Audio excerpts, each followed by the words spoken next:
Soomaaliya nolosheeda oo aan ognahay xaaladda lagu jiro wax soo saarka beeraha qaybta ay kaga jiraan ka sokow duruufaha adag ay wajahayaan beeralayda Soomaaliyeed sharci wasaaradda lagula xisaabtamo oo waxqabadkeeda iyo siyaasadda xukuumadda ee ku wajahan wax soo saarka ama beeraha ama xoolaha iyo kalluumaysiga saddexdaasi sektor ahmiyad ballaaran bay u leedahay shacbigana dadka wakiilka ka ah waa annaga laba daraadle haddana siyaabo kala duwan ayaa aragtida loo kala qabi karaa laakiin midda beeraha marka la yiraahdo wax badan waxaan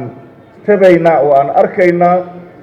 annagoo ka soo jeedno gobollada ee inta badan dhulbeereedka lagu tiriyo siiba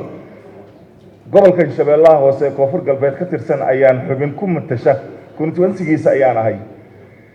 inta dhibaatada maanta ee beeraha u baahan in wax laga qabto iyo dadkii beeralayda ahaa waxa ay wajahayaan wixii aan kula xisaabtami lahayn wasaaradda beeraha halkaas ay ku qoran yihiin maanta ma qabo in dib loo celiyo sharcigan maadaama baahida ee jirto ay ka weyn tahay wax beri iyo saadama loo dhigo maxaa yeelay kala idaa balagati taraaqiya waqiila man raaqin ay taagan tahay nafta markay halkaan ay soo gaartay yaa ku tufayo ay taagan tahay sidaa darteeda saaxiibkayga Cabdi Cali anagoo aan ognahay khabiir wax badan ee waliba regional parliament ee wax badan abaaraha iyo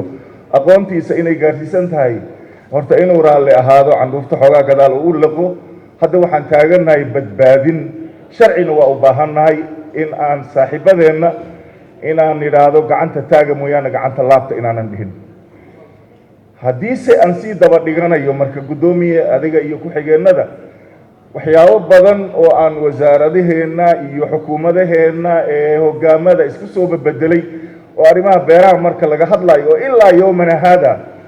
ee aanan taariikhda Soomaaliyeedna meel ay iyada halisa ay kaga jirto waxaan waayay dawladihii gumaysiga dalalka Afrika ay soo gumaysteen kuwii aan la midka ahayn kuwii dalalkooda ay soo gumaysteen waxay u weydiiyeen magdhow Soomaaliya Talyaani waa soo maamulay ku haystay gumaysi dhibaatadana meelaha uu ka geystay dhulbeereedka ahayd iyo dadkii beeralayda ahaa Ethiopia magdhow buu siiyay wixii asiga uu ka bi'iyay wuu og yahay Talyaaniga Libya magdhow buu siiyay wuxuu ka bi'iyay waa la og yahay waayo xukuumadaha Soomaaliyeed ee iska daba imaanaya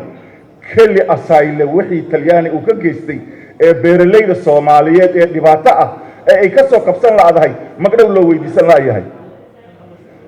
taasi waxaan ka codsanayaa siyaasadda guud ee dawladda maadaama ayada ay wajahayso haddana wakiil ay kaga tahay wasaaradda beeraha ayada inay hoosta ka hariiqdo dawladdaas sida ay ayada ay u tixgelisay codsiyada kaga yimid wixii shucuubtooda ay gaarsiisay dawladda aan soo sheegnay dadka Soomaaliyeedna waa inay helaan magdhow la mid ah wixii kali asayle lagu sameeyay beeralaydii Soomaaliyeed. Assalaamu calaykum waraxmatullahi